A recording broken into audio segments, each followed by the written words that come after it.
Okay, good day everyone. So for today, you are going to learn the different flexible learning environment, which I know some of you are not yet familiar. Although there are some that we are using the different platforms, the Google Meet, the G Classroom. So uh, this time, I'm going to discuss to you also the different platforms that you don't know that can be used also in the during the online class during this pandemic. So first, let us discuss what is an online education, distance education is. So online distance education and communities of learners. So learning nowadays is viewed differently. Kasi nga, 'di ba? We know that diverse learners learn in diverse ways. So the present generation of learners has access to information at their fingertips. Diba? Kasi nga we have the at the tip of the hand, 'di ba? Sabi nga nila, we can know all things by the use of the Google. So the teacher is no longer seen as basically the dispenser of knowledge, but rather as one who expertly directs learners to take their own track in searching for answers to questions raised inside the classroom. So yun nga. Kasi 'di ba dati when you still remember, if you still remember your elementary days, the teacher is the one or was the one who talk much. So ngayon, learners can search on their own about the topics that the teacher has given them or the assignment that the teacher has given them. So yun, pwede na siyang i-Google. Kaya, but the risk, di ba, na-discuss yung mga risk na yun, na-discuss na natin yun in the previous lessons that we had. So what we'll be focusing here is how the technology uh, promotes the online learning kung saan ginagamit na natin ngayon, especially during this pandemic, the new normal class. Okay, every chance or corner becomes a learning space. It is clear that learning takes place anywhere, and this adds to the concept of flexibility in the learning environment. With technology, students can possibly continue to join class sessions even if they are not physically around. But not all the time kasi nga, di ba? You cannot access or you cannot join the class unless you have the internet or your mobile data. The learning space becomes virtual or mediated. Kung sinabi ang virtual, it is done online.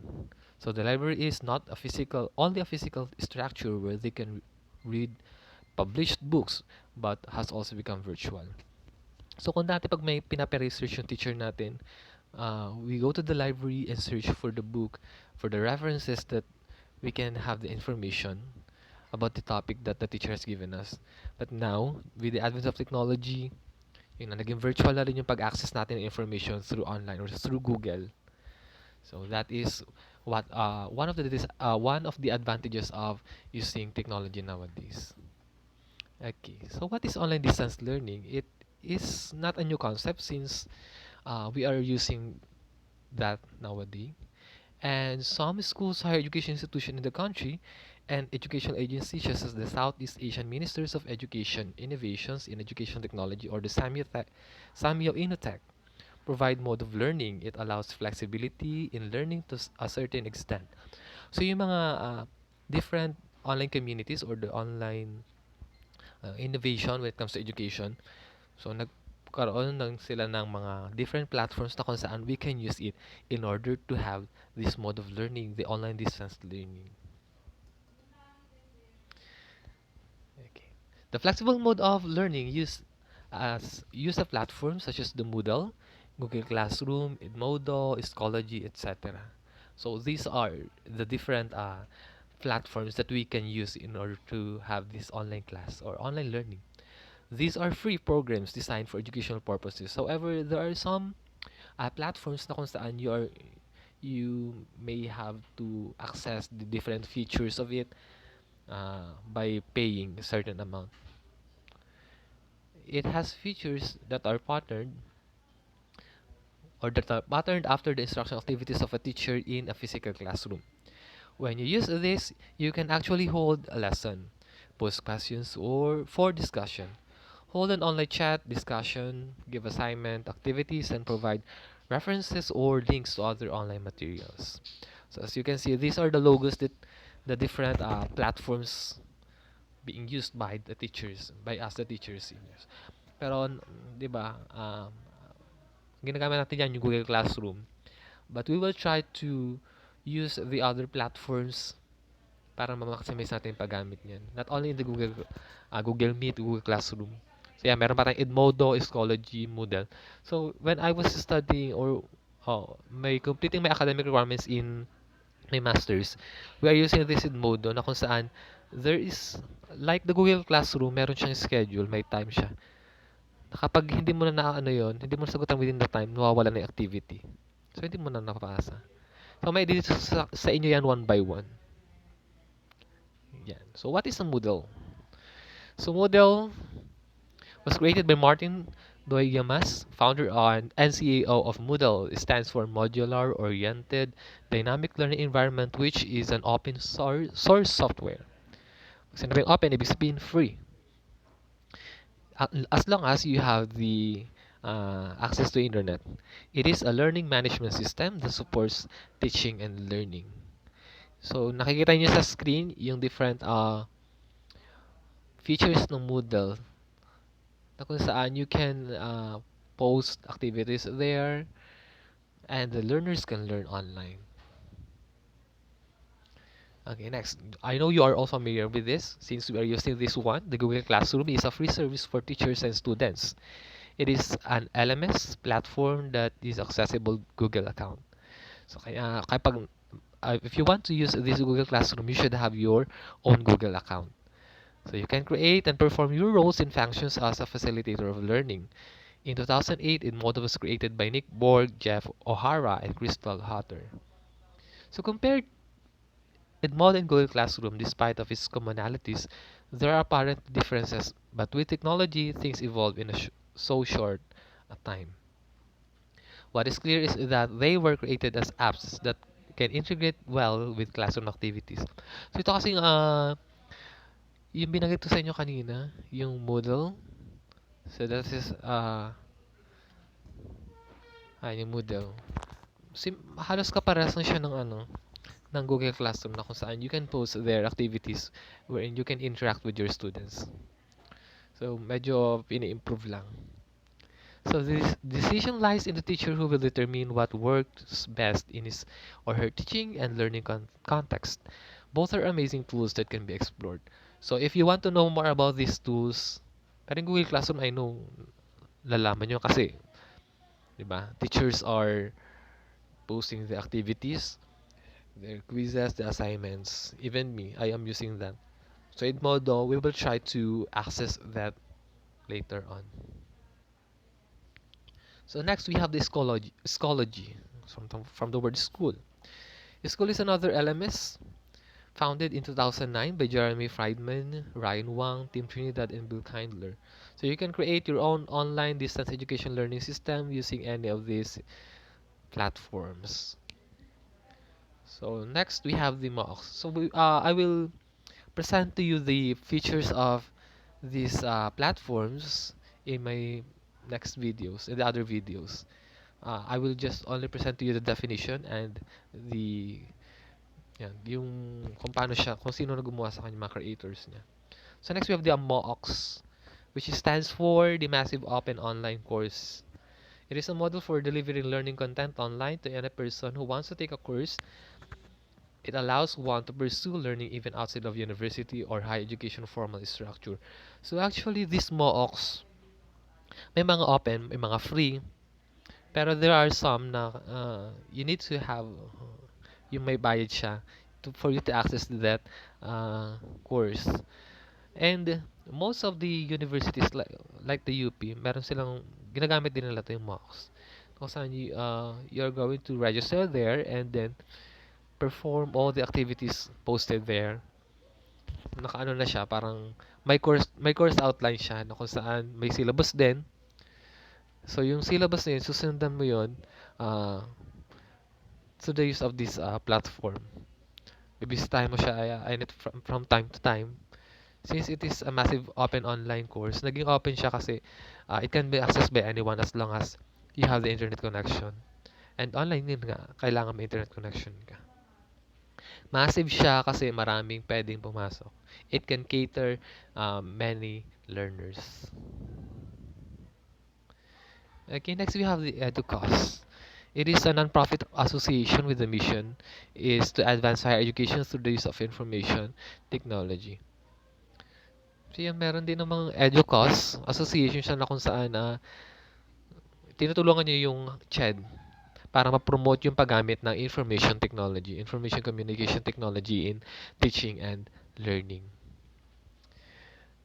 Okay, next we also have this synchronous and asynchronous mode of learning. So in the flexible learning mode, the activities can be done in two ways. So meron tayong synchronous and asynchronous. So kapag nag-Google Meet tayo online and I am meeting you through Google Meet nga, so that is called a synchronous session. Yung live siya, real time. Ibig sabihin, there is an interaction. Kung wala may interaction, face-to-face talaga yung teacher and learners. Course participants meet in a virtual classroom, discuss a topic in the lesson. So wherever they are seated in the world, they agree on a scheduled session and log in to join the live class. So yan, yung ginagawa natin, yung magsasend ako ng Google Meet link and you are going to just click access it and you can now join our synchronous session. Synchronous po yung kapag live yung discussion. Katulad na nakikita nyo sa screen, ah, naka-zoom sila. So, that is synchronous. Yung ginagawa ko ngayon, I am recording the video, is the other form of learning mode, which is asynchronous. So, it is when questions or tasks are posted and course participants answer the question or post their reply at any time most convenient to them. So, ito din ginagawa ko, example dito na asynchronous, yung walang real time, yung hindi siya live. Kasi ito recorded. And also yung sa Google Classroom, that is actually asynchronous. Kasi pinapost the activities sa classroom and then our students will be the one to answer or will answer the questions or the activities that was that were posted on that platform. They can still participate in the discussion by replying to the post. Yun nga, kaya may stream tayo dun sa Google Classroom. One advantage is that you can take your time when replying. Yung may time mag-isip. Hindi katulad kapag synchronous, pag nagtanong yung teacher, yung ibang kapanggap na lag. Pag hindi alam yung sagot. So yun, yun yung advantage no. May time ka mag-isip kapag asynchronous. Kapag nag-post yung teacher sa stream, okay, what is ganyan-ganyan. Pero hindi pa natin na-try yun. Pero pwede yung gawin yun na kung saan. That is a form of asynchronous kasi nga, it is, although ano siya, meron siyang, uh, yung agad-agaran yung ano, yung pero may time pa mag-isip yung estudyante. Hindi yung pagtanong ng teacher, kailangan niya masagot at that point na tinanong siya ng teacher. So yan. The LMS mentioned in this lesson as a feature that can allow an asynchronous session. Again, kapag hindi live from the word meaning not synchronous, ibig sabihin hindi siya live. Okay, kapag ito naman, kaibahan ng blended learning, pinagsamang online and face-to-face. So, yan, nagtatanong, dati yung simula pala ng SEM, nagtatanong kung blended ba. So, actually, mostly blended siya. Face-to-face nga lang natin is yung pag-online class natin. Pero, to be clear, blended learning is another way of handling flexible learning. Yan nga, combining modalities of instructional delivery. Blended learning is a combination of learning activities wherein a part of the lesson is delivered online while the other part is handled in a actual physical setting of a classroom. So, matatawag mo natin blended learning itong ginagawa natin. Okay. So, we can consider this as a blended learning kasi although we don't have face-to-face, pero but we are meeting online, yung nag-uusap tayo via Google Meet. So, yun. Kasi kadalasan kapag face-to-face lang, iniisip natin yung personal na nakikita. Well, actually, pag pag nakikita tayo ng ganito, so this is already a face-to-face interaction. Yan, blended siya. Kasi yung iba may module, yung modular lang, di ba? Yung iba online. So, kapag pinagsama yon sabi nila blended. So, yun. Pero in this case, nagiging blended na lang siya. Kasi yung may module lang nga tayo, we can post our task in a Google Classroom. So that is asynchronous and synchronous on face-to-face or online. So that makes our uh, learning mode as blended learning. Pero ito yung ginagawa sa DepEd ngayon na kung saan they are undergoing the blended learning na kung saan they they are going to meet their class online or face to face kapag nagpasahan na ng modules. Okay, we also have the different kinds of or five ways to implement blended learning. So we have face-to-face driver, rotation, flex, online lab, and self blend and online driver, which I will be discussing to you also and in our next video. Thank you.